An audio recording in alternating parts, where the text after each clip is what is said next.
아멘.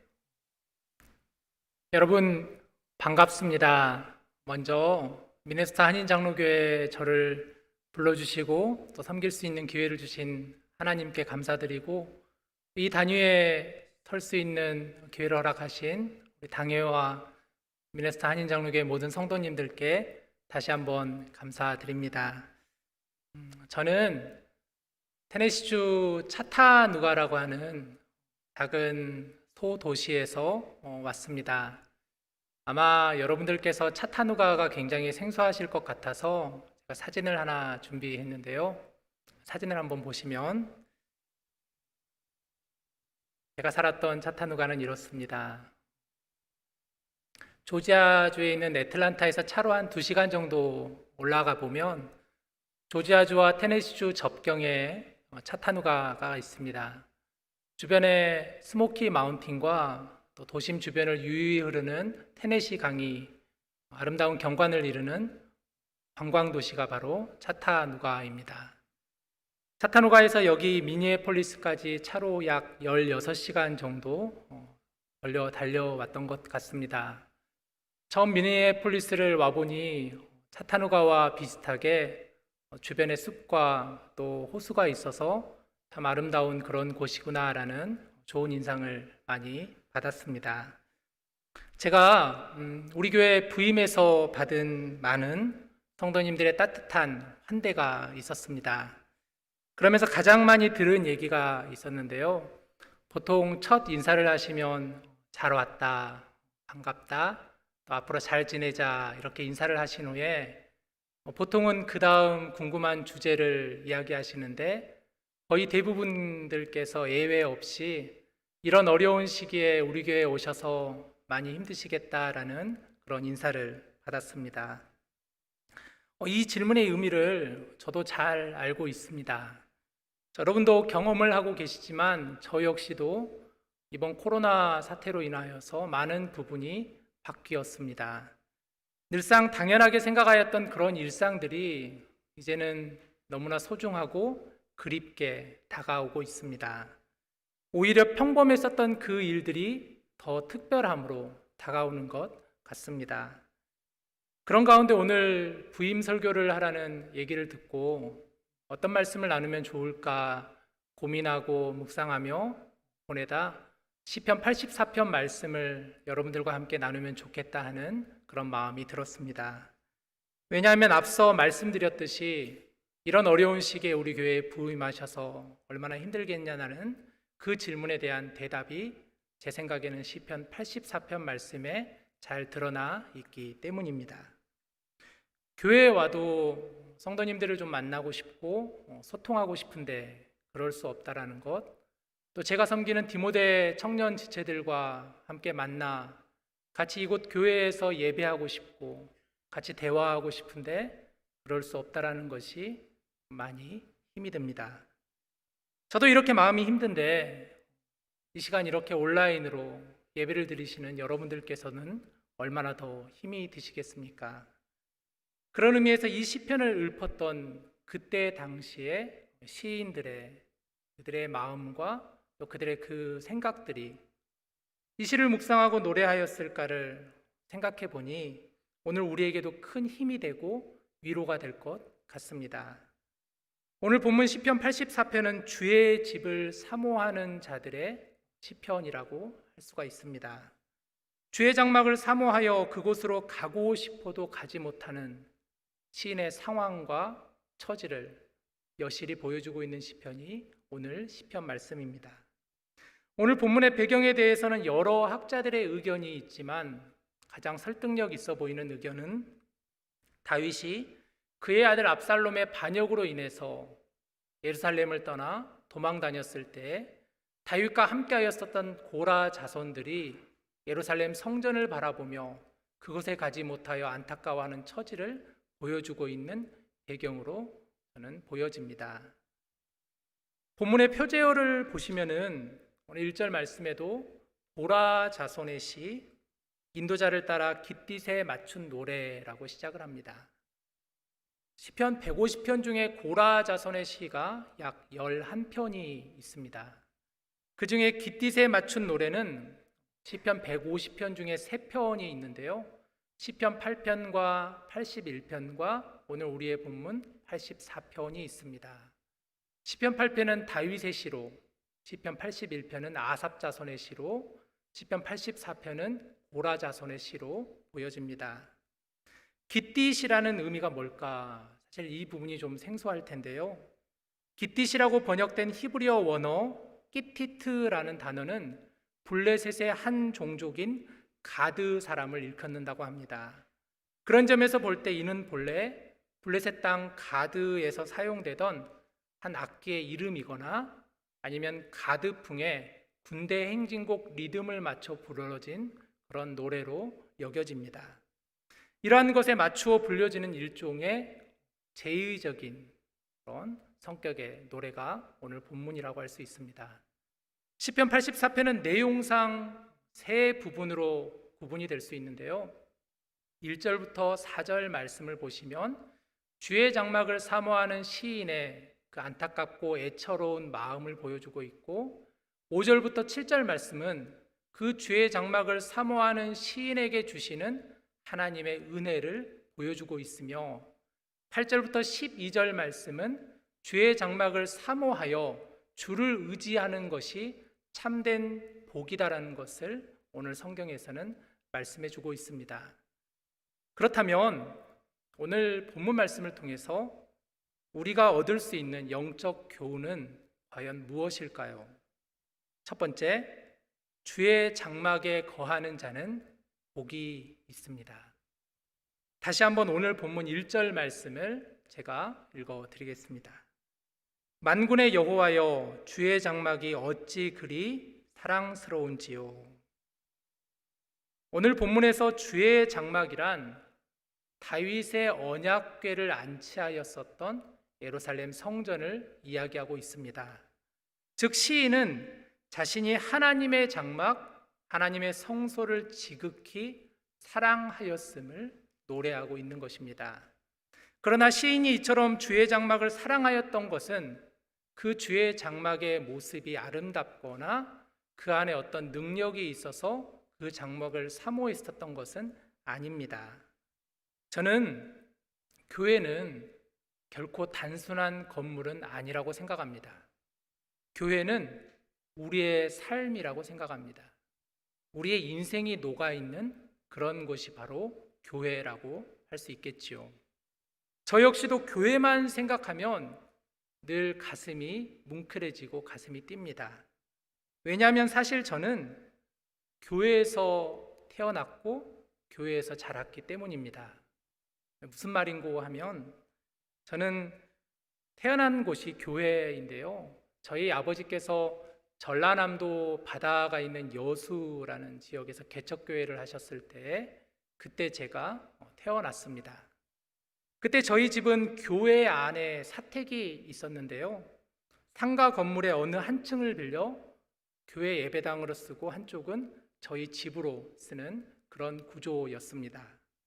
저희 부모님 말씀에 의하면 당시 재정적으로 넉넉하지 못하여서 병원에 갈 수가 없었고, 당시에는 조산원이라는 분을 불러서 저희 어머니가 저를 출산하는 그런 일을 돕는, 그 결과 제가 바로 교회에서, 저희 집에서 태어났다고 합니다.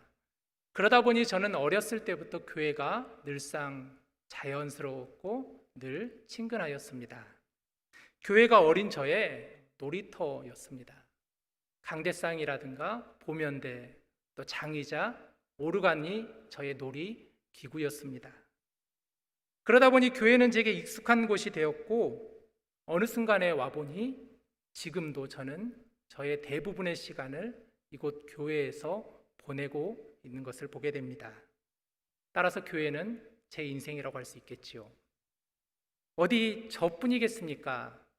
아마 여러분들 중에서도 많은 분들께서 여러분의 많은 인생을 이곳 교회에서 보내셨을 것입니다. 여러분의 인생의 많은 부분이 이 교회에 녹아 있을 것입니다. 그렇지만 우리의 인생의 많은 시간들이 이곳 교회에 들어가 있다고, 녹아 있다고 우리가 이렇게 교회를 사모하는 것일까요? 저는 아니라고 생각합니다. 교회는 하나님의 집이기에, 또 교회는 하나님이 임재하시는 곳이기에 우리가 교회를 사모하는 것이겠죠. 이곳에서 하나님의 임재를 우리가 경험하였고, 죽을 수밖에 없었던 죄인된 내 자아가 깨어졌었고, 내 삶이 변화되고 바뀌었기에 교회를 우리는 그토록 사모하는 것이겠지요. 하나님을 사랑하는 자, 곧 그의 뜻대로 부르심을 입은 자들은 합력하여 선을 이룬다는 그 말씀을 따라 하나님을 예배하고 하나님을 찬양하는 그러한 곳이기에 우리가 교회를 사모하는 것일 것입니다. 그래서 본문 2절 말씀을 보면은 2절은 이렇게 말씀하는데요. 내 영혼이 여호와의 궁정을 사모하여 쇠약하며 내 마음과 육체가 살아계시는 하나님께 부르짖나이다 하였습니다. 여기서 사모하다라는 단어를 보시면은요, 이 사모하다라는 단어는 열망하다, 갈망하다를 뜻하는 말입니다. 너무나 그리워하여 함께 있고 싶고 같이 있고 싶어하는 그 마음이 사모하다라는 말이겠지요. 그런데 이러한 사모함이 너무나 가득하여서 이것이 쇠약함에 이르게 되었다라는 것입니다. 그만큼 간절함이 담겨 있는 것을 말하는 것이죠. 마치 연인이 너무나 사랑하는 연인을 보고 싶어서 꿈속에서도 그리고 그 연인을 만나고 싶어서 마치 상사병에 걸리는 것과 같은 그러한 이미지를 떠올려 보면 좋겠습니다. 그렇다면 시인은 왜 이렇게 주의 장막을 사모하여 그의 마음과 육체가 쇠약하다라고 고백했을까요? 그것은 그가 지금 주의 장막으로부터 너무 멀리 떨어져 있기 때문입니다. 오늘 본문의 배경은 다윗이 압살롬을 피해 예루살렘을 떠나 도망을 다녔을 때의 일이라고 하였습니다.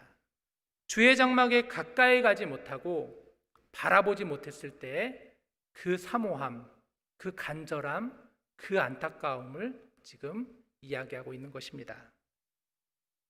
저는 앞서 말씀드렸듯이 모태 신앙의 배경으로 자랐다고 하였습니다. 그러다 보니 저는 교회에 다니는 것이 사실 지금까지 그렇게 어려웠던 적은 한 번도 없었습니다. 그래서 교회에 가까이 가지 못하고 바라보지 못하였다는 이 시인의 심정이 사실 솔직히 잘 이해는 되지 않았습니다. 그런데 저의 학창시절 친구 중에 한 명이 있는데요. 이 친구는 너무 힘들게 저희 고향 교회를 다녔었습니다. 이 친구의 아버지께서는 참 술을 좋아하셨었고 교회에 다니는 것을 극도로 싫어하셨던 분이셨습니다. 친구 아버님께서 술만 마셨다고 하면 친구와 친구의 어머니를 때리고 또 가지고 있는 성경책을 찢고 집에 있는 찬송 테이프들을 버리는 그런 분이셨습니다. 친구 어머니도 당시 저희 고향교회 권사님이셨거든요. 이 친구는 주일마다 교회에 나오는 것이 정말 하나의 큰 시험이자 모험이었습니다. 그러니 이 친구의 기도가 얼마나 간절했겠습니까? 그래서 친구는 열심히 신앙생활을 했고 꿋꿋이 그 하나님과의 관계를 이어갔고 나중에 법학을 전공하다가 지금은 저와 같이 신학을 공부하여 이제 목사가 되었습니다. 친구의 아버님은 그 후 어떻게 되셨는지 혹시 아시나요? 큰 병을 앓으셨다가 낫게 되셨는데 그 과정 가운데 아버님께서 하나님을 만나게 되셨고 지금은 저희 고향교회 안수 집사님으로 성가대원으로 얼마나 열심히 섬기시는지 모릅니다. 저는 이 친구를 볼 때마다 좀 부러운 부분이 있습니다. 주의 장막을 향한 그런 간절함과 그 사모함, 저는 그렇게 절실히 느끼지 못했기 때문입니다. 그런데 이번 코로나 사태로 인해서 저도 그 마음을 이제 조금은 알 것 같습니다. 그런 의미에서 보면 이런 얘기가 있잖아요. 고난은 변장된 하나님의 축복이다라는 그 얘기가 참 마음에 와닿습니다. 고난과 같아 보이지만 이것은 하나의 변장된 하나님의 또 다른 나를 향한 축복으로 여겨집니다. 지금의 이 상황 속에서 우리 모두가 더욱더 하나님의 성전을 사모할 수 있다라는 것입니다. 너무나 당연하다시 아무렇지도 않게 우리가 그동안 하나님의 성전을 사실 오고 갔다라면 이 시기를 통하여서 우리는 이제 하나님의 성전을 오늘 본문의 시인과 같이 사모할 수 있기 때문이지요. 여러분, 본문 3절 4절 말씀을 계속해서 한번 보시겠습니다. 나의 왕 나의 하나님 만군의 여호와여, 주의 제단에서 참새도 제집을 얻고 제비도 새끼둘 보금자리를 얻었나이다. 주의 집에 사는 자들은 복이 있나니 그들이 항상 주를 찬송하리이다. 셀라. 시편에서 셀라라는 단어가 가끔 등장하는데요, 이 셀라라는 단어는 아멘이라는 의미와도 비슷하고, 조금 더 엄밀히 말씀드리면 멈춰서서 그 앞에 있는 부분들을 조금 더 깊이 생각하라, 묵상하라라는 의미가 담겨 있다고 합니다. 그러니까 셀라라는 부분이 나오면 우리가 잠깐 그 자리에서 멈춰서서 앞에 있는 구절들을 조금 더 묵상해 보면 좋을 것 같습니다. 참새나 제비 같은 동물들도 집과 같은 보금자리를 얻은 것과 달리 주의 장막에 거하지 못하는 시인의 안타까운 처지를 역설적으로 표현한 말씀이 이 본문 말씀입니다. 그래서 시인은 주의 집에 사는 자들은 복이 있다라고 하였는데요, 집 그리고 보금자리라는 단어를 여러분 한번 떠올려 보십시오. 어떤 이미지가 떠오르십니까? 먼저 집과 보금자리라는 그런 이미지는 편안함, 안식함이라는 이미지가 떠오르겠지요. 무언가 쉴 수 있는 공간, 지친 내 마음을 좀 녹일 수 있는, 기댈 수 있는 그런 공간이 집 그리고 보금자리겠지요. 또 집과 보금자리는 생명을 잉태하는 곳입니다. 그 안에서 생명이 자라고 생명이 소생되는 그러한 일들이 일어나겠지요. 또한 집과 보금자리는 가족들이 함께 나누고 교제하고 사랑하는 사랑의 공간이라고 할 수 있겠습니다. 사랑하는 여러분, 주의 장막은 바로 그런 곳이라는 것이죠. 하나님의 장막은 평안이 있고 안식이 있고 생명이 있고 기쁨이 있는 곳입니다. 그런 의미에서 저는 우리 미네스타 한인 장로교회가 바로 이러한 주의 장막, 평안과 안식과 기쁨과 생명이 있는 그런 교회가 되길 간절히 기도합니다. 두 번째, 주께 힘을 얻는 자는 복이 있다고 오늘 성경은 우리에게 말씀하는데요, 본문 5절 말씀을 한번 여러분들께서 읽어보시면 좋겠는데요, 같이 한번 읽어볼까요? 시작. 주께 힘을 얻고 그 마음에 시온의 대로가 있는 자는 복이 있나이다. 오늘 본문 시편 84편은 주께 힘을 얻는 자는 복이 있다고 말씀합니다. 주의 장막을 사모하며 그 길을 향해 나아가고자 하는 이들에게도 복이 있다라는 거예요. 여기서 주께 힘을 얻고 그 마음에 시온의 대로가 있는 자라고 말씀하는데요, 왜 이렇게 말씀하였냐면 당시 예루살렘 성전으로 나아가는 길이 결코 쉽지 않았기 때문입니다. 당시 이스라엘 백성들은 하나님의 말씀에 따라서 1년에 3차례 예루살렘 성전으로 나아가야 됐습니다.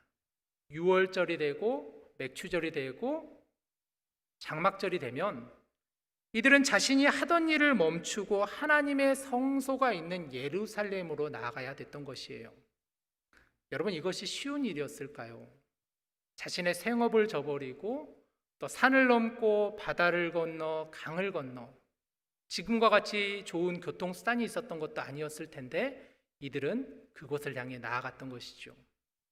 그래서 본문 6절에 보면 이런 말씀이 있는데요, 그들이 눈물 골짜기로 지나갈 때에 그곳에 많은 샘이 있을 것이며 이른 비가 복을 채워주나이다 하였습니다. 여기 보면 그들이 눈물 골짜기로 지나간다라고 그 다음 구절에 바로 이어지는데요, 이곳을 여러분이 가지고 있는 성경책을 보면은 눈물 골짜기가 뭐라고 되어 있냐면 박하 골짜기라고 아마 쓰여져 있을 것입니다. 이 골짜기가 무엇을 가리키는 것인지는 분명하지 않지만 성경을 연구하는 학자들은 예루살렘으로 가는 길에 있는 물이 없는 계곡으로 그렇게 여겨지고 있습니다. 일종의 상징적인 표현이라는 것이죠. 예루살렘으로 나가는 그 성전으로 가는 그 길 가운데 물이 없는, 이스라엘이 어떻습니까? 광야가 있고 뜨거운 태양이 있는, 타는 목마름이 있는 그런 곳에 그들이 가는 도중에 눈물 골짜기를 만날 수 있다는 것이죠. 하지만 본문 6절을 보면 그 후반부에 그곳에 많은 샘이 있을 것이며 이른 비가 복을 채워주나이다 하였습니다. 여러분, 이 말씀을 가만히 묵상해 보면 이 말씀 안에 주어가 숨겨져 있는 것을 우리는 발견해야 합니다. 이 말씀의 주어가 무엇일까? 그러면 주어는 하나님이라고 할 수 있겠죠.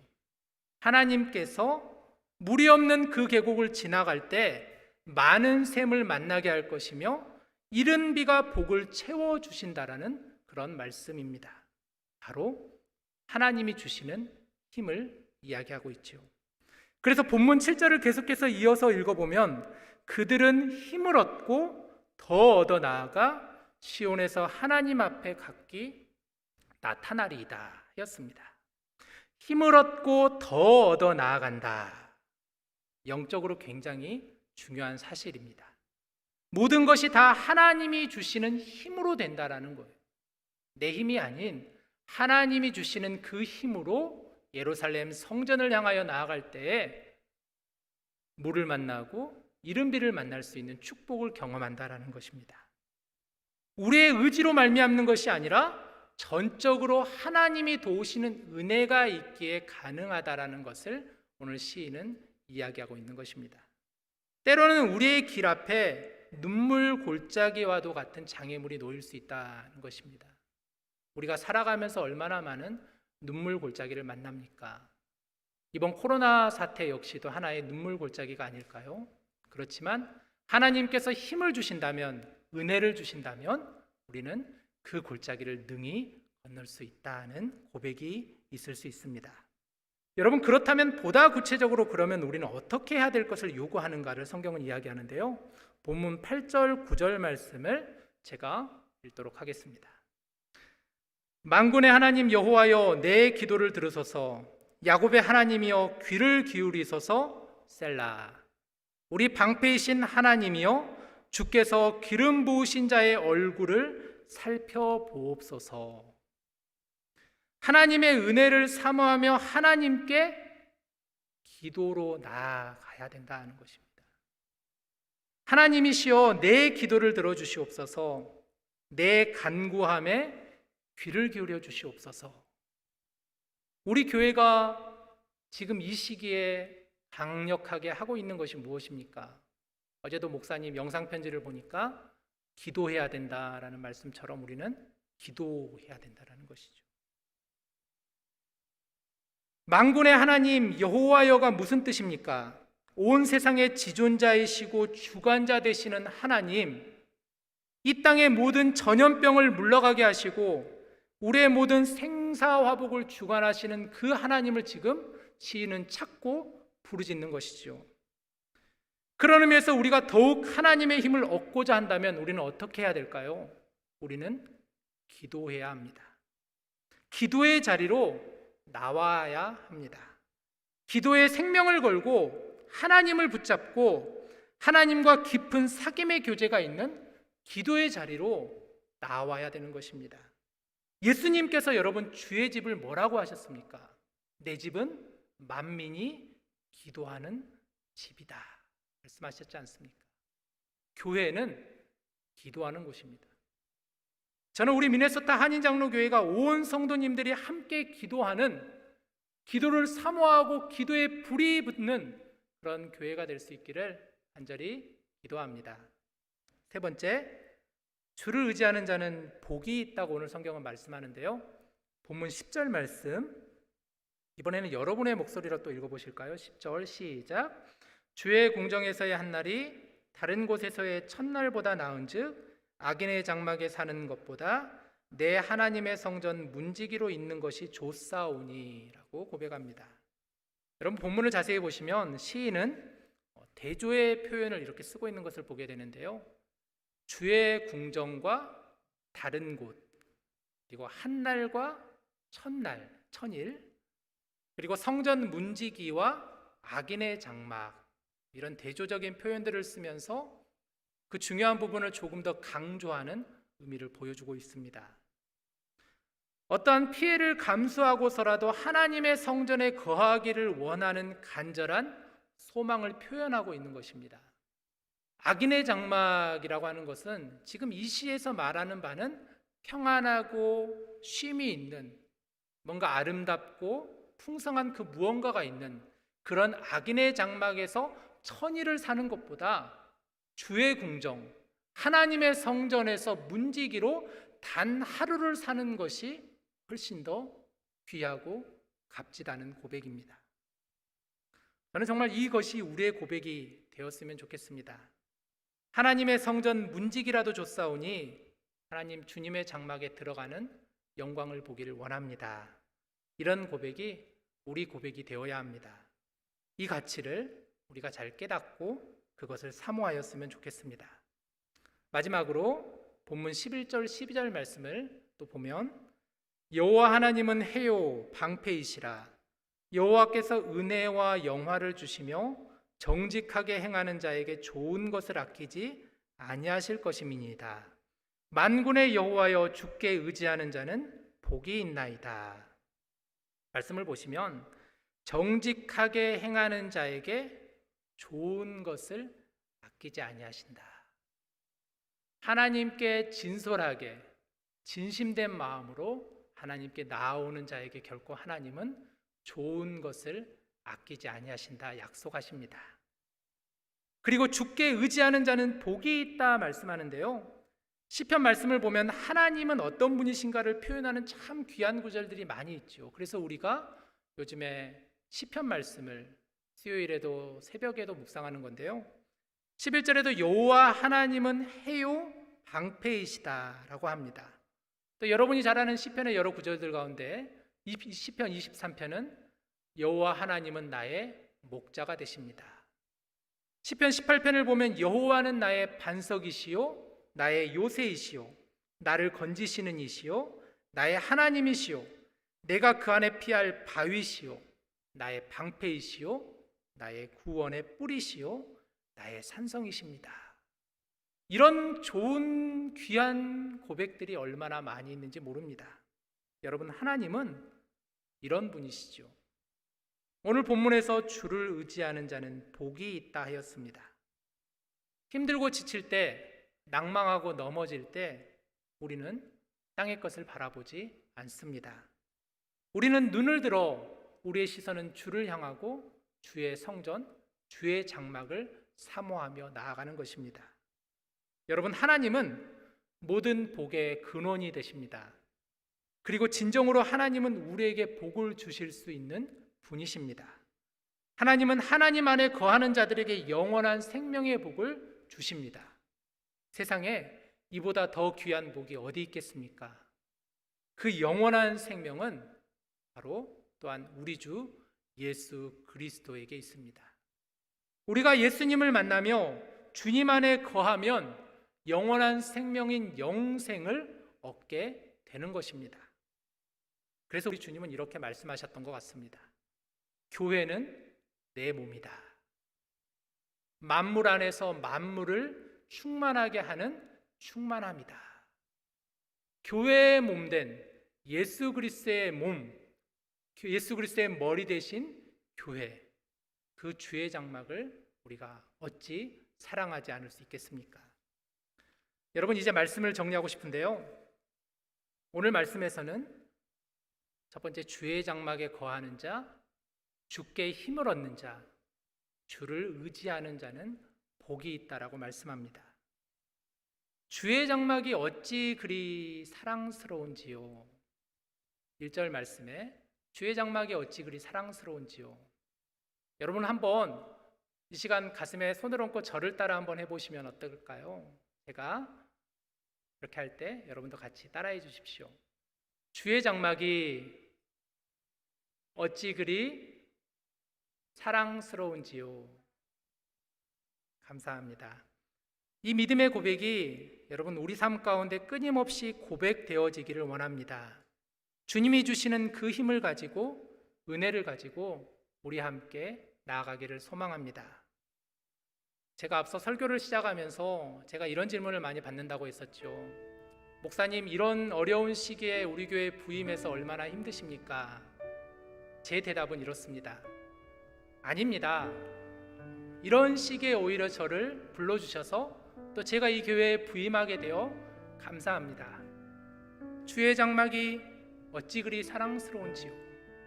이 고백을 나눌 수 있어서 감사합니다.